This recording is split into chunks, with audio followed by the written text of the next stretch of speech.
Jadi begini ya, untuk pemanggilan kemarin saksi Alexis dan kawan-kawan tentu dalam statusnya sebagai warga negara yang diduga kemudian mengetahui adanya peristiwa perbuatan dari tersangka sehingga kami panggil sebagai saksi tentunya.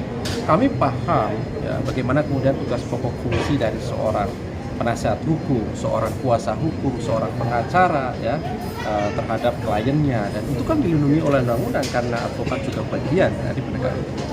Justru karena dia penegak hukum, semestinya memberikan contoh yang baik bagi masyarakat bahwa dia akan taat hukum, hadir ketika dipanggil sebagai saksi. Perlu digarisbawahi sebagai saksi, gitu ya. Artinya ada kewajiban hukum untuk hadir, bukan kemudian membentuk sebuah opini di luar seolah-olah dia kebal hukum dan lain-lain. Itu keliru besar. Karena tentu ketika kami memanggil seseorang sebagai saksi, ya pasti ada kaitannya dengan perkara yang kemudian perlu kami menjawab. Seorang saksi itu membantu tugas-tugas dari penyidik untuk membuat jelas dan terang dugaan perbuatan dari tersangka. Dia membantu sesungguhnya.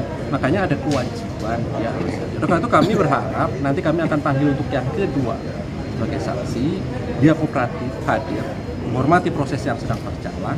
Dia sebagai penegak hukum berilah contoh yang baik kepada masyarakat untuk hadir ya, sebagai saksi di depan tim penyidik, bukan membangun opini di luar. Karena itu menjadi contoh gitu, bahwa ada kewajiban hukum seorang saksi. Sekali lagi, tapi kami punya dasar juga ketika seorang saksi atau tersangka dipanggil secara particular dan kemudian dia manggil, saksi bisa disebut paksa. Bukan hanya tersangka, saksi juga bisa disebut paksa. Itu ya, itu yang kemudian perlu kami sampaikan ke yang bersangkutan dan siapapun saksi yang lain untuk dilakukan.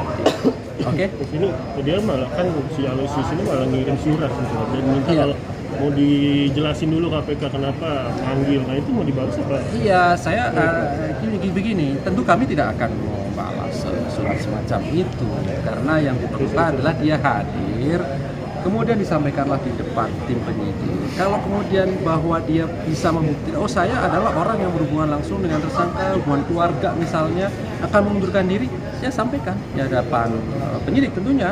Pasti dipertimbangkan oleh tim penyidik KPK sudah hukum acaranya kan tidak bisa dipaksakan memeriksa seorang saksi ketika ada hubungan keluarga, ketika kemudian dia bisa menyimpan rahasia misalnya menurut seperti yang disampaikan, sampaikan di hadapan penyidik. Jadi bukan kemudian ketika dipanggil justru membangun ini yang sebaliknya tidak patuh, tidak taat untuk hadir di hadapan tim penyidik KPK. Karena tentu kami kan produksi keadilan, memanggil saksi.